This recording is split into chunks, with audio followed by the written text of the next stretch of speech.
कैसे हैं आप सब। बीपीएससी रिजल्ट को लेकर चल रहा है घमासान, बट हमें अपना काम करते चलना है। हमें हर रोज आगे बढ़ते रहना है। कल मैंने एक वीडियो डाला था, ये एग्जाम निकालना हमारा काम है और हमें वो करना है। जो चीजें जब होनी है तभी होनी है। अब बच्चे नहीं है, बड़े हो गए हैं, तो जो चीजें जब होनी है 2 दिन बाद होनी है, 1 दिन बाद होनी है, उसी समय होनी है। तो हमें और आगे जाके हमें एग्जाम देना है, मेंस देना है। आज बात कर रहे हैं, बहुत दिनों से ये चल रहा था कि मेंस को लेकर जो बिल्कुल नए स्टूडेंट हैं, क्या वो मेंस निकाल सकते हैं कि नहीं। अभी उनके पास संभावना भी बचा है कि नहीं, क्योंकि बहुत लोग ये छोड़ चुके हैं। 67 का मेंस छोड़ के 68 का इंतजार कर रहे हैं, इसीलिए वो चाह रहे 68 आ जाए जल्दी। 60 मेंस का जो होना है, मेरा तो हो नहीं रहा है, तो 68 आ जाए। ऐसा देखिए, अगर इसमें बात करें संभव है कि नहीं, असंभव तो हो नहीं सकता। असंभव नहीं हो सकता है, ये संभव ही संभव है। लेकिन फुल डेडिकेशन और फोकस चाहिए, उससे भी पहले प्लानिंग चाहिए। क्योंकि फोकस कहां करेंगे, कहां जो एक जगह आप चूज करके रखेंगे वहीं करेंगे ना। अब आपका जो ये पेपर है, इसमें एक तरफ जीएस है, ठीक है, और दूसरी तरफ ऑप्शनल है। एक तरफ जीएस है, दूसरी तरफ ऑप्शनल है। जीएस को अगर हम लेके चले, जीएस में पेपर 1 है और जीएस में पेपर 2 है। इसके सब पार्ट हैं ए, बी और सी। इसके भी सब पार्ट हैं ए, बी और सी। अब देखिए, पेपर 1 में अभी आपको क्या करना है, एक स्ट्रैटेजी हमारी क्या होनी चाहिए। जब तक रिजल्ट आ रहा है, आ ही जाएगा रिजल्ट आज। मतलब देखो, कई बार क्या होता है ना, आप लोगों को में से बहुत लोग नहीं भी जानते होंगे, बट जब सरकारी काम होता है ना, वो होने ही वाला होता है, बस होने ही वाला होता है। समझ में आ रहा है? और होने वाला होता है और अचानक मूड हो गया, नहीं हुआ, कल होगा। तो ये चीजें होती है, इसीलिए सब गलत ही बता रहे और सब सही बता रहे, ऐसा नहीं। तो ए और बी यानी 3 सेक्शन यहां पे है और 3 सेक्शन यहां पे है। यहां ये हिस्सा मॉडर्न हिस्ट्री का है, ये करंट अफेयर्स प्लस आप आईआर को डाल सकते हैं। और ये वो हिस्सा है जहां पे डीआई है, 72 नंबर का ये हिस्सा है। दूसरी तरफ पेपर ए, यहां पे जब आप आएंगे तो पॉलिटी आपको मिलेगा, और जब यहां पे आएंगे तो इकोनॉमिक्स एंड ज्योग्राफी मिलेगा, और यहां जब आएंगे तो आपको साइंस एंड टेक मिलेगा। इस जगह पे साइंस एंड टेक है, इकोनॉमिक्स, ज्योग्राफी है, पॉलिटी है। अब देखो आपको अप्रोच कैसे करना है अभी फटाफट, क्योंकि आपको अगर निकालना है तो उसके अंदर खुद को झोंकना पड़ेगा, वो ऑप्शन तो है नहीं। अब ये कहोगे कि मूवीज भी देखे, हम घूमे फिरे भी, और उसके बाद एग्जाम भी निकाले, तो ये संभव नहीं है। अभी अगर 67 का मेंस निकालना है, ये पॉसिबल है, आप मेंस निकाल सकते हैं। कैसे है, एक एक चीज को समझिए। पहली बात, जो भी स्टैटिक पोर्शन है, यानी जो एकदम से स्थिर पोर्शन है, जो नहीं हिल सकता है, उसको क्या करो, सिर्फ पॉइंट फॉर्म में आप तैयार कर लीजिए उसके कंटेंट आप जहां, क्योंकि अब ये टाइम नहीं है कि आप प्रॉपर नोट्स बना सकते हैं। फिर उसका सॉल्यूशन क्या है, और इफेक्टिव सॉल्यूशन बता रहे हैं। स्टैटिक पोर्शन का मतलब वो जो हिल नहीं सकता, यानी वो जो कन्वेंशनल एरिया है, लाइक मौर्य कला, पाल कला। अभी देखिए सीडीपीओ के पेपर में तीनों का तीनों, मधुबनी पेंटिंग, पटना कला शायद, और मौर्य पाल कला, तीनों पूछ दिया गया। तो आप इसलिए अब वो जो हिस्सा है, वो 10 साल पहले भी वही था, आज भी वही है, 10 साल बाद भी वही होगा। तो उससे रिलेटेड जो पॉइंट है, मॉडर्न हिस्ट्री में 1857 बिहार का योगदान, कुंवर सिंह 1942 में बिहार का योगदान क्या था, ऐसे करके जो स्टैटिक पोर्शन है उसके नोट्स आपको बना लेने हैं मॉडर्न हिस्ट्री के अंदर। आप उसको खत्म कीजिएगा। यही काम, यही स्टैटिक पोर्शन वाला काम आपको यहां भी करना है, पॉलिटी के अंदर भी करना है। Like fundamental right, DPSP, preamble, राष्ट्रपति के अधिकार, राज्यपाल के अधिकार, पपेट क्यों कहते हैं, न्यायिक, judicial review, judicial activism type की जो भी टॉपिक है। अब टॉपिक कहां से आएगा वो भी हम बता रहे हैं। वो आप यहां पे तैयार कर लें। ठीक है, तो आपका स्टैटिक पोर्शन तैयार होगा। अब ये काम आपको यहां इकोनॉमिक्स एंड ज्योग्राफी में भी करना है। एक चीज ध्यान रखिएगा, चलो उसको भी देखते हैं। तो आपको इस तरह के स्टैटिक पोर्शन, अभी आपके हाथ में लगभग 10 दिन है ना नवंबर के, इन 10 दिनों में आप इस जो अस्थाई रूप का सब्जेक्ट है उसके आप पॉइंट्स तैयार कर लो, सिर्फ पॉइंट्स तैयार कर लीजिए। ठीक है, अब पॉइंट्स आपको कहां से मिलेगा यही बात है ना। तो प्रीवियस ईयर के पेपर आते हैं, अब प्रीवियस ईयर का जो क्वेश्चन बैंक आता है वो आप उठा सकते हैं, उसको उठा के आप उससे रिलेटेड जो भी पॉइंट है वो आप तैयार कर सकते हैं। लाइक भारत में अंतरिक्ष शोध के विकास की विवेचना करें। तो स्पेस रिसर्च का जो प्रोग्राम है, development of India in space research toward it's objective, यानी स्पेस रिसर्च से रिलेटेड जो प्रोग्राम है उसके उद्देश्य को आपको बताना है। तो उससे रिलेटेड जो पॉइंट है उसको आप तैयार कर लीजिए। डेमोग्राफिक डिविडेंड क्या होता है, यानी जननांकीय लाभांश क्या होता है। अब वो जो भी होता है, इसके अलावा देखो क्या सवाल है, बाढ़ और सूखे की स्थिति, तो अप्लाइड सेक्शन को छोड़ दीजिए, बाढ़ और सूखा क्या होता है, डेफिनेशन क्या है, उसकी कारण मतलब नुकसान क्या क्या होता है, रोक कैसे सकते हैं, यही होगा ना मैक्सिमम। इसके पॉइंट्स आप रेडी कर लो। इसके अलावा और कहां का है, मैं एग्जांपल बता रहा हूं 66 का है, राष्ट्रपति की भूमिका परिवार के एक बुजुर्ग के समान है। यहां पे क्वेश्चन है, the role of the president of India is like an old man in family. यहां पे भी वही कहा गया है कि उनकी कोई नहीं सुनता। तो क्यों नहीं सुनता, अब यहां पे राइट सुन के ले लीजिए, अधिकार क्या क्या है उसको आप लिख लो। संवैधानिक ढांचा केंद्र की ओर उन्मुख है, यानी संवैधानिक जो यहां पे हमारा कॉन्स्टिट्यूशनल ओरिएंटेशन है वो सेंट्रल गवर्नमेंट की तरफ है। तो कैसे है, यानी संघात्मक फेडरल नेचर कैसे है, यूनियन नेचर कैसे है, इन दोनों के बारे में लिख लीजिए। तो कहने का मतलब इस तरह के जो भी पॉइंट्स है ना, उस पॉइंट को आप नोट डाउन कर लीजिए, इस टॉपिक पॉइंट को नोट डाउन कर लीजिए इस टॉपिक के अकॉर्डिंग। तो आपका स्टैटिक पोर्शन 10 दिन के अंदर हो जाएगा, क्योंकि सब अब हड़बड़ी में करना है, रुक के नहीं करना। संथाल विद्रोह के बारे में पूछा गया, हिस्ट्री नोट डाउन, और संथाल के बाद बिरसा आंदोलन भी पूछ लिया गया। और ये पिछली बार मैंने बोला था कि जब कोई आ जाए तो उसको छोड़ के मत जाना, उसका कोई भरोसा नहीं है। और देखो आया हुआ है, चंपारण सत्याग्रह है, पटना कलम है, जयप्रकाश नारायण और भारत छोड़ो है, सुभाष चंद्र बोस और आईएनए है, सत्याग्रह पे गांधी जी के विचार, ऐसे करके टॉपिक है। इन टॉपिक पे आप शॉर्ट नोट्स बना ले, नोट्स नहीं बनाए, शॉर्ट पॉइंट बना ले। नोट्स बनाने का टाइम नहीं है, पॉइंट बना ले कि इस तरह के सवाल आएगा तो इन पॉइंट्स के साथ हम वो डील करेंगे। और पॉइंट्स इसलिए क्वेश्चन आंसर भी ना बनाए, क्वेश्चन आंसर बनाओगे तो पक्का फेल करना है, क्योंकि क्वेश्चन वहां ट्विस्ट किया आप नहीं कर पाएंगे, आप सीधे उसी को वहां डालेंगे और वो फॉर्मेट में गलत हो जाएगा। तो आपको पॉइंट तैयार करना है, कहां पे, एंशिएंट हिस्ट्री का, यहां पे पॉलिटी का, ठीक है। इसके अलावा पॉलिटी के बाद ज्योग्राफी का, इकोनॉमिक्स का, साइंस एंड टेक का। तो ज्योग्राफी इकोनॉमिक्स में, ज्योग्राफी में आप कर सकते हो कि मॉनसून कैसे आता है, भारत का फिजिकल स्ट्रक्चर, बिहार का फिजिकल स्ट्रक्चर, मिट्टी, वेजिटेशन, ये सब आप यहां कर सकते हैं। साइंस एंड टेक की बात करें तो लेजर की बात कर सकते हैं, यहाँ पे नैनो टेक्नोलॉजी की बात कर सकते हैं, यहाँ पे बायोटेक की बात कर सकते हैं, बायोटेक छोड़ के आप जा नहीं सकते, space technology, defence technology, communication technology, ऐसी कई सारी चीजें हैं जिसपे आप शॉर्ट नोट्स तैयार कर सकते हैं। और इसके बाद अप्लाइड सेक्शन है ना, अप्लाइड सेक्शन उसके अंदर डाल देंगे। तो आपको अभी इस 10 दिनों में क्या करना है, ये जो एकदम से फिक्स है सवाल, जो नहीं बदल सकता है, उसके पॉइंट्स आपको रेडी कर लेने हैं। हम अभी टारगेट लेके 29 का ही चलते हैं, हम ये मान के चलते हैं कि 25 तक आपको अपने आप को रेडी करना है, ठीक है। 25 तक ये एक चैलेंज है, ये एक चैलेंज है।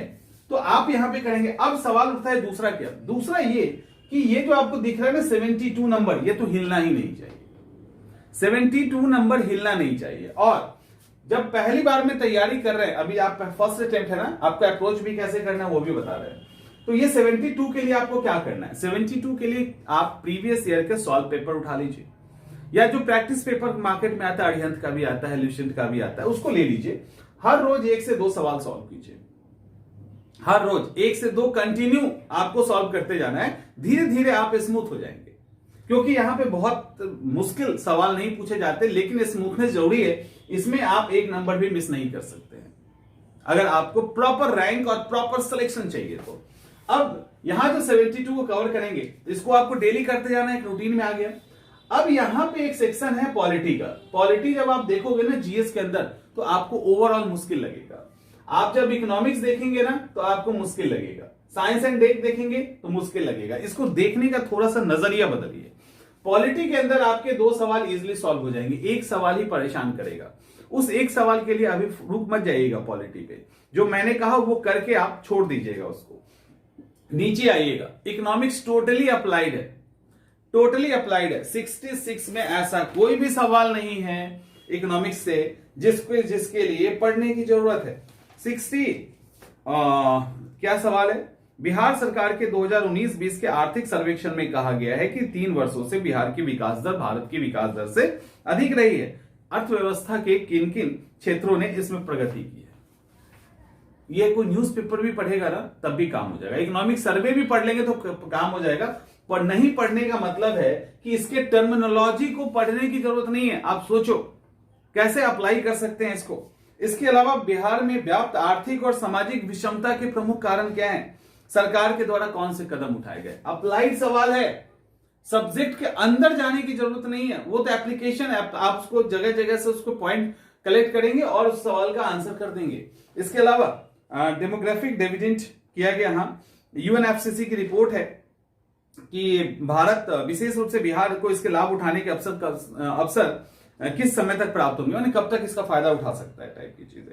मानव विकास का मापन कैसे किया जाता है, ये तो हो गया इकोनॉमिक्स का। एक बार इसका भी सुन लेते हैं। साइंस एंड टेक का, कोविड-19 महामारी सबसे अधिक प्रभावित, भारत सबसे अधिक प्रभावित राष्ट्र है, उसके उन्मूलन के लिए। तो ये एक अप्लाइड सवाल है, कहीं पे तो आपको मिलना नहीं है इसके बारे में कुछ। वर्तमान में विश्व के अनेक राष्ट्रों के वैज्ञानिकों का प्रमुख ध्येय दूसरे ग्रह के जीवन की खोज करना है। भारत के द्वारा अंतरिक्ष शोध के विकास की विवेचना विशेष रूप से 21वीं सदी की जो ये टारगेट है दूसरे ग्रह का खोज करना, उसके परिप्रेक्ष्य में कितना है, गगनयान सब टाइप की जो चीजें हैं आप यहाँ पे अप्लाई करेंगे। लेकिन आपको क्वेश्चन का आंसर फॉर्म करना होगा। बना बनाया बैठे बैठाए नहीं मिल रहा, आपको उसको फॉर्म करना होगा। मेक इन इंडिया की बात की गई है, पिछले कई सालों से बाढ़ और सूखे की समस्या है, साइंस एंड टेक से इसको हम कैसे ठीक कर सकते हैं, टाइप की चीजें होंगी ना। ओके, बाढ़ और सूखे की स्थिति में बिहार राज्य के उन्नयन और समृद्धि को लगातार प्रभावित किया है, साइंस एंड टेक का यहाँ पे। और दूसरा क्वेश्चन पता है क्या जोड़ दिया? देखो, दूसरा है इस प्रकार के दुर्घटना प्रबंधन में, मतलब इस तरह के जो दुर्घटना होता है, दुर्घटना वर्ड दिया गया है बाढ़ और सूखा को, तो उसमें साइंस एंड टेक की क्या भूमिका है। तो यहां पे ये अप्लाइड सेक्शन है। अब जब आप स्टैटिक पोर्शन कर लेंगे तो उसके बाद क्या होगा, आपके पास कुछ बेस बन जाएगा। नए स्टूडेंट के लिए है, कुछ बेस बन जाएगा। और जैसे ही आपके लिए कुछ बेस बना, अब आप क्या करोगे, इस तरह के अप्लाइड सवालों पे काम करना शुरू कर देंगे। ये अप्लाइड सवाल के कंटेंट आपको इसके लिए भी थोड़े से जमा करने हैं, ज्यादा नहीं करने हैं। लेकिन ये अप्लाइड सवाल आपके कंटेंट पर नहीं बनेगा, सिर्फ ये अप्लाइड सवाल बनेगा आपके आंसर राइटिंग पे। आंसर राइटिंग बेहतर कैसे करते हैं, ऑलरेडी वीडियोस कई सारे डले हुए हैं। आंसर राइटिंग में छोटा सा चीज आपको ध्यान देना है, आंसर राइटिंग में फॉर्मेटिंग बहुत जरूरी है। जब भी आंसर राइटिंग स्टार्ट कीजिए तो आप लिखना क्या चाहते हैं उसका एक रफ फॉर्मेट तैयार कर लीजिए। बीपीएससी क्वेश्चन अपने आंसर पेपर में बुकलेट जो देती है लिखने के लिए आंसर, वहां पे भी रफ के लिए जगह छोड़ती है, तो वो आप रफ वर्क करें, अकॉर्डिंग टू क्वेश्चन ही आंसर लिखें।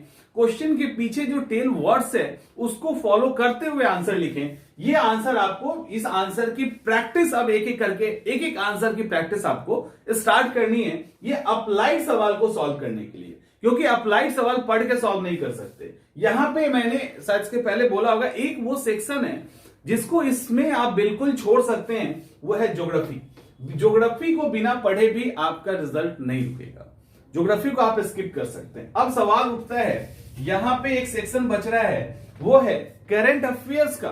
तो करंट अफेयर्स में जाने के पहले, क्योंकि सबसे ज्यादा फेल यही करवाता है, सबसे ज्यादा फेल करंट अफेयर्स की सोच करवाती है, करंट अफेयर्स नहीं करवाता है। उसके बारे में क्या क्या सोच लेते हैं वो सोच डुबा देती है।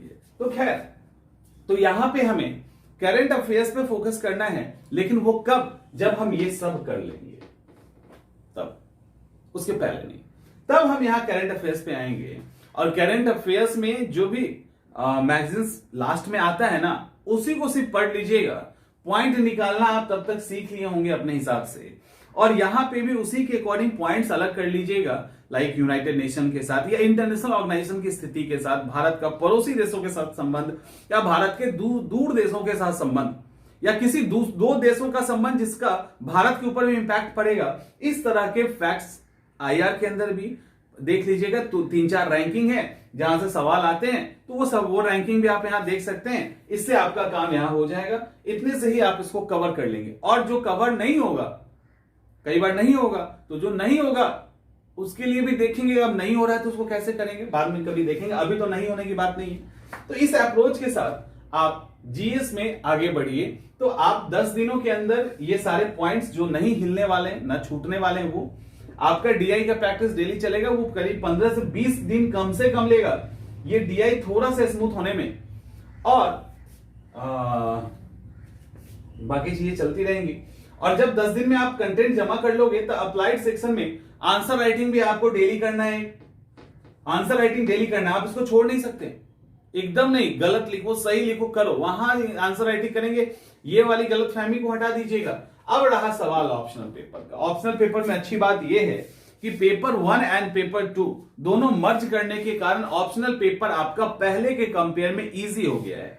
पहले जो मुश्किल सवाल आप फेस करते थे, अब वो उतना नहीं कर रहे हैं। अब जो इंपॉर्टेंट और हिट टॉपिक है, आप उसी को देख रहे हैं। अब सवाल है कि ऑप्शनल के लिए सबसे इजी वे क्या है। ऑप्शनल अपने आप में काफी लेंथी होता है, तो ऑप्शनल पेपर के लिए सबसे आसान तरीका क्या है? सबसे आसान तरीका आपका प्रीवियस ईयर पेपर है। और भी ऑप्शनल को अगर आप में से कोई मजबूत बनाना चाहता है, लगता है कि नहीं ऑप्शनल हमारा नहीं हिलना चाहिए, तो बीपीएससी के साथ साथ यूपीपीएससी का प्रीवियस ईयर का उस सब्जेक्ट का क्वेश्चन बैंक मंगवा लीजिए, और उससे रिलेटेड 1-2 दिन लगेगा। आप टॉपिक लिख लीजिए, उसके अंदर जो जो टॉपिक के जो एस्पेक्ट आए हैं, जैसे मान लो कि इंडियन एग्रीकल्चर, ज्योग्राफी है ना, इंडियन एग्रीकल्चर क्या होता है, इंडियन एग्रीकल्चर की विशेषताएं क्या है, इंडियन एग्रीकल्चर की समस्याएं क्या है, ऐसे करके। तो इंडियन एग्रीकल्चर लिखा, नीचे लिखे विशेषता, नीचे लिखे समस्या, नीचे लिखे सॉल्यूशन, इसका हमारे जीडीपी पे क्या इंपैक्ट है, टाइप की जो टॉपिक है ना वो लिख लिया। अब आपका एग्रीकल्चर से रिलेटेड सारे डायमेंशन कवर हो गए ना। ये आप कहीं कर सकते हो, सोशियोलॉजी के अंदर कर सकते हो। जाति क्या है, ठीक है, आप उठा लो, भारतीय समाज में उठा ली, जाति क्या है, जातीय स्तरीकरण क्या है, जाति की विशेषताएं क्या है, जाति का इंपैक्ट क्या पड़ता है, जाति का आधुनिक समाज में किस तरह से जाति में बदलाव आ रहा है, वैश्वीकरण का क्या प्रभाव हमारे सोसाइटी में पड़ा, जजमानी प्रथा क्यों जा रही है, नातेदारी क्यों कमजोर हो रही है, सामाजिक नियंत्रण क्यों कमजोर हो रहा है। तो ऐसे करके कई सारे टॉपिक हैं, उसको एक जगह कलेक्ट कर लीजिएगा, एक जगह कलेक्ट करके उसको हिट कर दीजिए।